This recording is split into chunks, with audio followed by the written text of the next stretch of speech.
संजीव जी, मुझे नहीं लगता कि जो आपका कथन है वो वास्तविकता जो राजनाथ जी के मन में है उसको अभिव्यक्त कर रहा है। ये एक घटना चक्र का बयान करना और हमारा मत क्या है वो दो अलग अलग चीजें हैं। उन्होंने जो कहा वहां पे वो घटना चक्र का ब्यौरा दिया। एक तो जो हुआ, जो किसान ने आत्महत्या की, बहुत ही दुखद और शर्मसार करने वाली चीज है और इस पे राजनीति नहीं करनी चाहिए, ऐसा मेरा व्यक्तिगत मत है। क्यों? क्योंकि देश भर देख रहा हो, लोग देख रहे हो और इस तरह की जब चीज होती है तो वो आत्मा को झिझोड़ देती है। मुझे और दुख ज्यादा जो होता है कि उस दुखद घटना के बाद जिस तरह के बयान और जिस तरह की हल्की राजनीति करी गई, उससे और ज्यादा दुख होता है।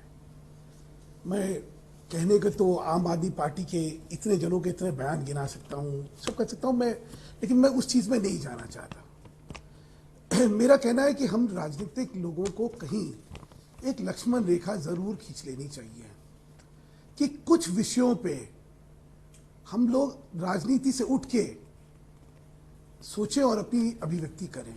जैसे देश की सुरक्षा का एक विषय होता है, वैसे जब इंसानी ह्यूमन ट्रेजेडी जिसको कहते हैं, जब उसका विषय होता है तो शायद थोड़ा संयम और थोड़ा राजनीति को दूर रखा जाएगा तो मुझे लगता है कहीं राजनीति की सार्थकता ज्यादा दिखेगी। जी, किसान की समस्या, लैंड एक्विजिशन एक्ट, ये सारे गंभीर विषय हैं।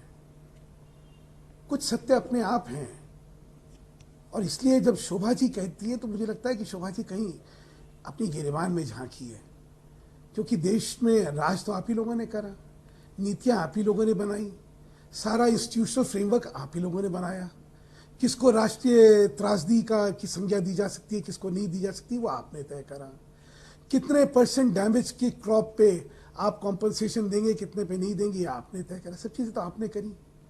उसके बाद आप ही लोग अगर घड़ियाली आंसू बहाएंगे तो शायद लोगों का राजनीति पे से इतिहास वो भरोसा उठता है।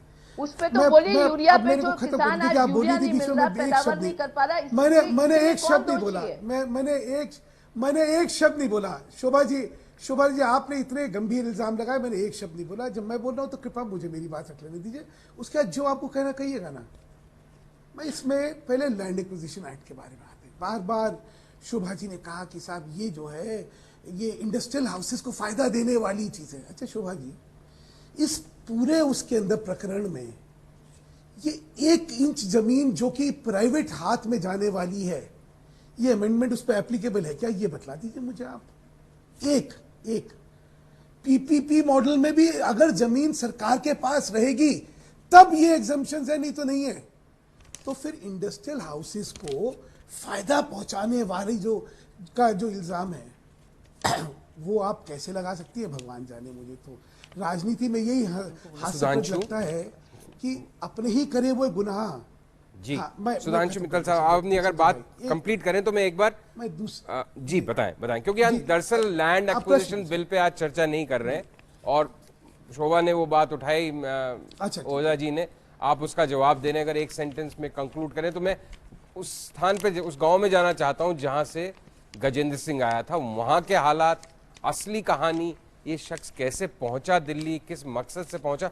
अगर आपकी अनुमति हो तो वहां उस तरफ बढ़ सकते हैं हम। आपके पास लौटता हूं, थोड़ी देर बने रहिए हमारे साथ, आप जरूर करिए। जी, फिल्म पीपली लाइव अगर आपने देखी है और शायद हम में से कईयों ने